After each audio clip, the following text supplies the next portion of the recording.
Oke. Halo semuanya. Pada hari ini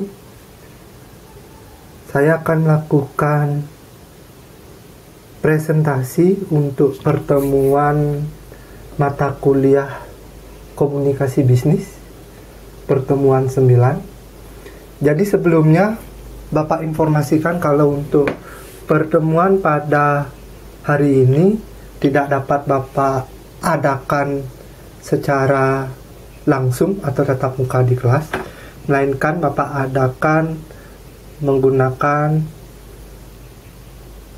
metode kuliah daring. Nah, pada video kali ini Bapak akan menjelaskan mengenai beberapa hal terkait perkuliahan mata kuliah komunikasi bisnis. Jadi sebelumnya Bapak aturkan panganjali umat, Om Swastiastu, Assalamualaikum warahmatullahi wabarakatuh. Sebelum Bapak masuk ke materi untuk pertemuan 9, mari kita coba lihat sisa pertemuan kita setelah UTS ini, apa saja diisi RPS-nya. Jadi sudah terlihat di layar adik-adik semua. Dan berikut adalah RPS mata kuliah komunikasi bisnis. Hari ini adalah pertemuan 9, kita sudah melewati 1 sampai 7 pertemuan. Lalu minggu lalu kita juga sudah melaksanakan UTS. Dan hari ini pertemuan 9 mengenai mahasiswa mampu bekerja secara mandiri untuk pengembangan diri. Nah, Bapak akan membawakan presentasi mengenai pembuatan proposal bisnis dan serta jenis-jenis laporan. Nah, untuk pertemuan yang akan datang, pertemuan 10, mohon diperhatikan, untuk pertemuan 10 yang berarti minggu depan, tetap Bapak yang akan mengisi materi atau mengisi presentasi. Namun, nah, di sini ada namun. Di sisa pertemuan dimulai dari pertemuan 11 sampai dengan pertemuan 15 sesuai RPS itu diindahkan bahwa mahasiswa mampu berbicara dan presentasi dalam lingkungan bisnis. Nah, di sini Bapak akan memberikan tugas kepada adik-adik. Tugas untuk memenuhi pertemuan RPS 11 sampai dengan 15, tugasnya adalah, mohon dicatat baik-baik atau mohon diperhatikan dengan seksama, tugasnya adalah membuat presentasi produk. Presentasi produk ini yakni bersifat individu, bukan lagi kelompok. Produk ini dapat berupa program kerja, dapat berupa produk fisik, dan dapat juga berupa produk jasa. Perlu dicatat, di sini adik-adik akan bermain role playing. Nah, jadi adik-adik di sini role playing seolah-olah Anda akan berpresentasi di hadapan investor atau pada manajer investasi pada organisasi venture capital. Nah, presentasi ini bersifat role playing di mana Anda akan seolah-olah berhadapan langsung dengan sekelompok investor atau seorang investor yang berada di organisasi venture capital. Adik-adik cukup membuat PPT-nya saja, lalu PPT tersebut dikumpulkan dalam format PDF. Word-nya tidak perlu, jadi nanti yang dikumpul PPT-nya cuma dalam format PDF. Pengumpulan PPT akan Bapak sediakan Google Drive-nya. Batas pengumpulan file PPT dalam format PDF maksimal dikumpulkan pada tanggal 14 Mei, yang mana tanggal 14 Mei itu adalah akhir dari pertemuan 10, pada jam 5 sore.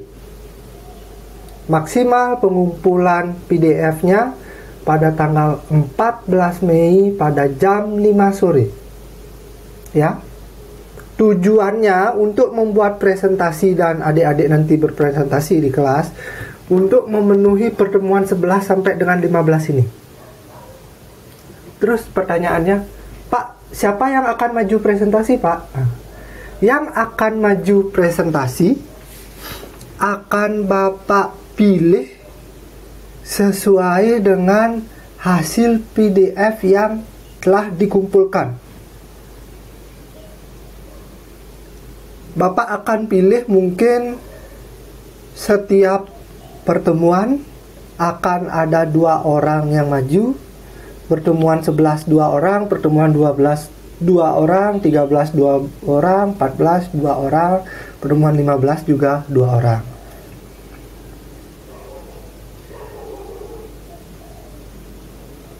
Jadi demikian informasi mengenai tugas yang harus Anda persiapkan untuk memenuhi RPS dari RPS 11 sampai dengan RPS 15. Apabila ada informasi tambahan atau informasi perubahan, akan Bapak informasikan secara parsial di grup kelas. Oke? Baik. Presentasi untuk pertemuan 9 akan Bapak mulai.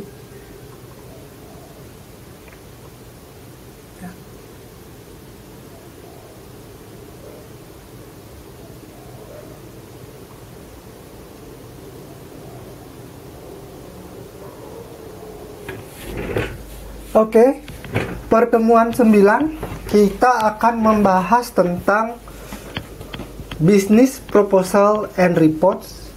Baik itu bagaimana menemukan, bagaimana mempersiapkannya, dan bagaimana menulisnya. Overview. Jadi pada pertemuan 9 hari ini kita akan membahas yang pertama mengenai apa sih sebenarnya tujuan proposal. Yang kedua, elemen-elemen penting apa saja yang harus dan mesti ada di proposal. Yang ketiga, writing style untuk menulis proposal. Yang keempat, setelah kita membahas proposal, kita akan membahas tentang laporan. Apa sih sebenarnya laporan dan mengapa laporan begitu penting untuk di dunia bisnis? Kita juga akan membahas mengenai tipe-tipe laporan. Strukturnya, di sini juga Bapak akan membahas perbedaan antara proposal dengan laporan atau report, dan Bapak juga akan membawa contoh kasus mengenai environmental progress report oleh perusahaan Apple. Baik, singkat saja, tujuan proposal menurut buku acuan utama kita, Covey, ada 3 tujuan utama kenapa proposal itu mesti disediakan oleh bisnis. Yang pertama, tentu untuk securing new business opportunity, untuk mendapatkan peluang bisnis baru. Yang kedua, untuk mengoutline kualifikasi dan tentunya untuk mendekatkan diri kita ke peluang bisnis. Dan yang ketiga ada untuk mempengaruhi penerima untuk memilih layanan kita atau untuk memilih produk kita. elemen-elemen penting yang harus ada di proposal. Ini berupa strukturnya ya. Yang pertama itu ada executive summary. Yang kedua, latar belakang perusahaan atau yang dikenal istilahnya company background. Yang ketiga ada needs analysis, analisis kebutuhan. Yang keempat ada solusi yang Anda tawarkan. Nah, di proposal ini menjelaskan solusi yang Anda tawarkan terkait needs analysis yang Anda tangkap dari si permintaan bisnis. Setelah Anda menjelaskan solusi yang Anda berikan, adik-adik di sini biasanya susunan proposal itu harus menyediakan pricingnya. Nominal rupiah yang harus dikeluarkan berapa, harganya. Dan yang terakhir biasanya ada term on condition. Term on condition biasanya menampilkan klausul-klausul dari proposal. Next, yang pertama, mari kita bahas satu-satu. Ada executive summary. Nah, tipsnya adalah executive summary merupakan bagian paling penting dari proposal. Karena executive summary memberikan gambaran singkat tentang seluruh penawaran yang Anda tawarkan di dalam proposal tersebut. Kalau di dunia penelitian, executive summary ini hampir sama fungsinya seperti abstrak.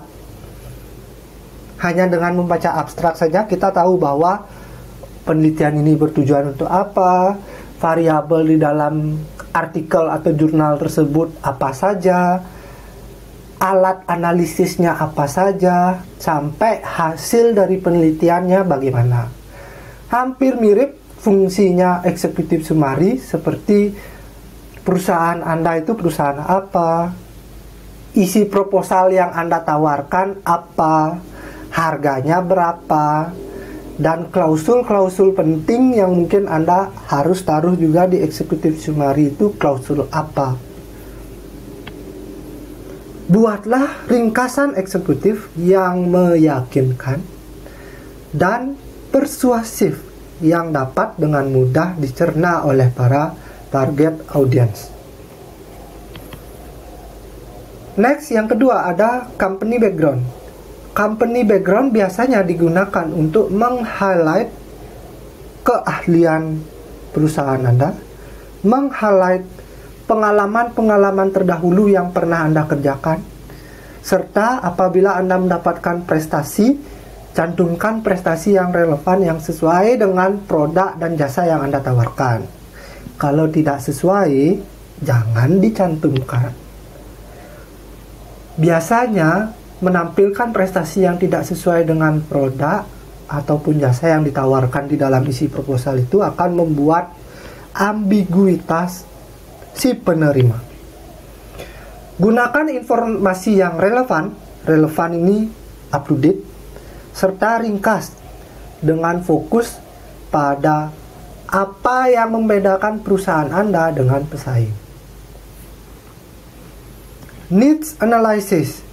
Di sini Anda menjelaskan pemahaman mendalam tentang kebutuhan dan keinginan klien. Nah, Anda harus cek, Anda harus teliti apa sih yang sebenarnya dibutuhkan oleh klien. Dan Anda sampaikan di dalam proposal Anda bahwa kebutuhan klien seperti ini, keinginan klien juga seperti ini. Lakukan penelitian. Nah, seperti Bapak tadi bilang, lakukan penelitian dan analisis yang menyeluruh untuk mengidentifikasi masalah. Kita ketahui bahwa kebutuhan, keinginan, sampai dengan permintaan itu muncul karena ada masalah. Masalah yang diterima oleh si klien. Di sini lakukanlah penelitian maupun analisis riset awal lah mengenai perusahaan yang Anda approach atau perusahaan yang Anda berikan proposal itu sebenarnya perusahaan apa sih yang mereka butuhkan, benar tidak yang mereka butuhkan sebenarnya ini atau malah produk yang lain. Setelah Anda meng-highlight needs analysis mereka, Di sini Anda menawarkan solusi di bab proposed solution. Proposed solution adalah bagian di mana perusahaan mendeskripsikan pendekatan produk dan layanan secara rinci dengan menekankan manfaat serta keunggulan kompetitif Anda. Gunakan visualisasi, baik itu contoh terdahulu yang telah Anda kerjakan, bahasa yang persuasif, dan apabila kalau Anda memiliki grafik, gambar, contoh produk, tampilkan di dalam bab ini. Pricing atau cost breakdown. Perlu diingat bahwa harga seringkali menjadi faktor penentu di dalam proposal. Berikan struktur rincian biaya yang jelas dan justifikasi investasi dengan memproyeksikan potensi return ataupun cost efisiensi. Maksudnya justifikasi investasi ini adalah Anda membuat justifikasi apabila si klien memilih proposal Anda, si klien memilih perusahaan Anda dengan nilai investasi yang mereka beli atau nilai jual yang Anda tawarkan, maka si klien akan mendapatkan manfaat seperti apa saja. Begitu maksudnya justifikasi investasi. Karena klien itu melihat membeli proposal Anda ataupun membeli produk Anda bukan sebagai pengeluaran, melainkan sebagai investasi bagi mereka. Nah, disinilah diperlukannya ketelitian untuk menulis proposal, terutama di bagian pricingnya, untuk membahasakan lebih profesional bahwa konsepnya proposal yang akan mereka pilih bukan merupakan sebuah cost bagi perusahaan, melainkan sebuah investasi masa depan. Kenapa investasi? Karena mereka memiliki masalah untuk diselesaikan. Yang menyelesaikan siapa? Ya tentu perusahaan Anda melalui proposal yang Anda tawarkan yang berisi tentang produk, jasa maupun rencana kerja yang Anda berikan kepada mereka. Selanjutnya ada term and condition. Nah, biasanya di sini ada klausul-klausul tertentu yang harus Anda lampirkan. Biasanya menguraikan syarat dan ketentuan dengan jelas, termasuk ada jadwal pembayaran, garansi atau jaminan, ataupun tanggung jawab dari masing-masing pihak yang terlibat. Bagian ini cukup membantu untuk mengelola ekspektasi dan bahkan untuk memitigasi risiko ke depan. Dan berikut ada contoh style dari masing-masing penulisan proposal. Yang pertama, menggunakan bahasa yang formal dan profesional. Yang kedua, menggunakan bahasa yang persuasif. Dan yang ketiga, meminimais penggunaan jargon-jargon yang tidak lumrah. Setelah kita membahas mengenai proposal, kita lanjut membahas mengenai reports atau laporan. Purpose of report. Yang pertama, tujuan adanya laporan adalah untuk mengkomunikasikan sebuah informasi. Yang kedua, untuk menganalisis sebuah situasi ataupun sebuah isu. Yang ketiga, laporan itu dapat berfungsi untuk membantu pengambilan keputusan. Macam-macam report. Yang pertama, ada yang bersifat informasional, baik itu status ataupun progres. Dapat berupa analytical, contohnya seperti laporan feasibility study ataupun riset akademis. Dapat berupa sebuah rekomendasi. Dan berikut adalah contoh-contoh umum laporan bisnis Yang pertama ada informasional seperti tadi Bapak bilang, ada analytical, dan ada contohnya proposal. Jadi proposal ini juga masuk ke dalam sebuah contoh laporan. Yang informasional lebih rinci lagi, contohnya seperti report to monitor and control operation, yang di dalamnya berisi provide feedback and other information for decision making, baik itu rencana operasi, laporan rencana operasi, maupun laporan aktivitas personal. Yang kedua ada report to implement policy. Yang ketiga ada report to demonstrate compliance. Yang terakhir ada report to document progress. Keempat contoh ini masuk ke dalam tipe report yang informasional. Yang kedua, tipe report analytical biasanya menyediakan informasi dan sebuah analisis. Dapat juga berupa rekomendasi. Contohnya seperti laporan mengenai assess opportunity, menjelaskan di dalamnya baik risiko maupun penghargaan di dalam memilih sebuah tindakan. Report to solve problem. Ini umum ya, biasanya di perusahaan pimpinan akan memberikan sebuah masalah ataupun sebuah case yang sedang dihadapi oleh perusahaan, lalu biasanya kepala departemen akan memberikan opsi-opsi action untuk men-tackle permasalahan yang dihadapi oleh owner dari kacamata owner. Itu biasanya. Yang ketiga ada report to support decision. Proposal ada internal dan eksternal. Kalau tadi kita membahas tentang struktur penulisan proposal, kita juga akan membahas mengenai struktur penulisan pada sebuah laporan atau report. Title page, table of content, executive summary, hingga introduction sudah umum adik-adik ketahui. Bapak langsung loncat saja ke bagian body analysis, karena ini merupakan hal yang penting dari sebuah report. Biasanya di dalam body ataupun di dalam isi laporan itu menyajikan fakta, menyajikan data, ataupun menyajikan analisis yang telah Anda lakukan bersama tim. Di dalam isi laporan, cantumkan saja bantuan visual seperti bagan, seperti diagram, atau bahkan tabel. Jadi tujuannya ini untuk meningkatkan pemahaman dan mengorganisasikan konten secara logis, baik dengan bagian ataupun Anda di dalam isi laporan ini menggunakan sub-sub judul. Pada akhir laporan, mencantumkan conclusion.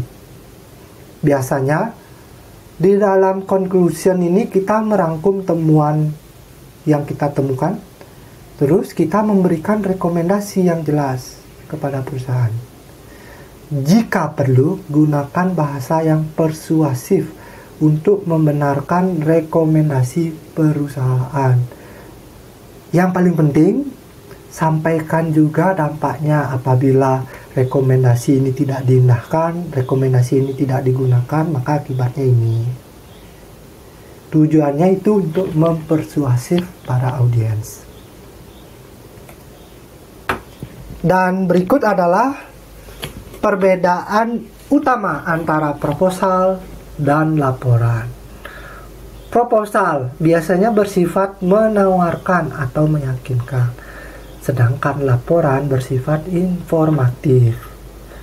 Proposal bertujuan untuk mendapatkan kesepakatan. Laporan bertujuan untuk mengkomunikasikan temuan. Proposal biasanya menjelaskan rencana tindakan. Kalau laporan biasanya menjelaskan situasi. Proposal biasanya menjelaskan, menekankan pada keunggulan kompetitif perusahaan, sedangkan laporan menekankan pada fakta, data, dan analisis analisis yang objektif. Yang terakhir, proposal isinya mencakup latar belakang, analisis kebutuhan, solusi, harga, dan term and condition. Sedangkan laporan dalam bentuk isinya mencakup pendahuluan, ringkasan, metodologi, temuan, hingga kesimpulan dan rekomendasi. Berikut adalah contoh fisik, contoh nyata terkait bentuk proposal dan laporan. Yang proposal biasanya lebih formal, ditunjukkan pada sisi kiri.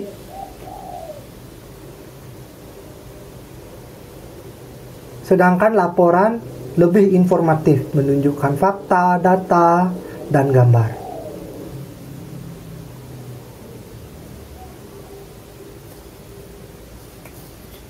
Baik, subbab yang terakhir untuk mengenai contoh kasus. Contoh kasus ini Bapak akan menggunakan contoh kasus laporan environmental progress oleh Apple.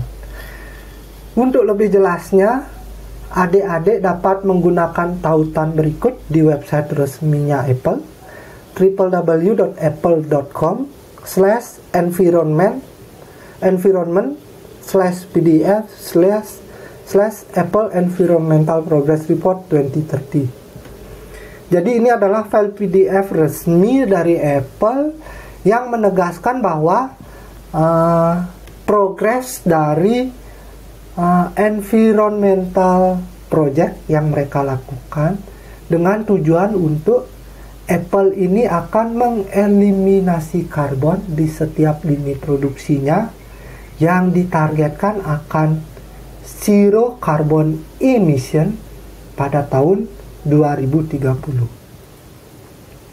Karena Bapak sudah membaca laporannya, jadi Bapak langsung analisis saja bahwa laporan tersebut sudah tersedia di publik, yang artinya laporan ini umum untuk halayak semua orang.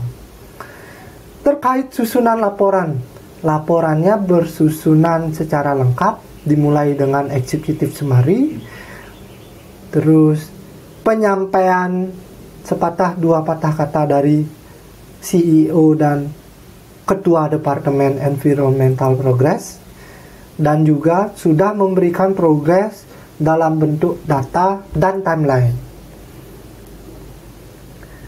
Dibubuhi dengan kata pengantar dan reflection dari kepala pimpinan atau ketua tim yang bertugas di bidang environment. Dan yang terakhir, menurut Bapak, environmental progress milik Apple sudah cukup menarik, sederhana, dengan pemilihan warna dan teks yang sesuai dengan brand Apple itu sendiri. Dan juga laporan ini sesuai dengan sifat laporan bahwa sudah dipenuhi dengan data yang mudah dan data yang mudah dipahami. Oke. Sekian presentasi dari Bapak terkait pertemuan 9.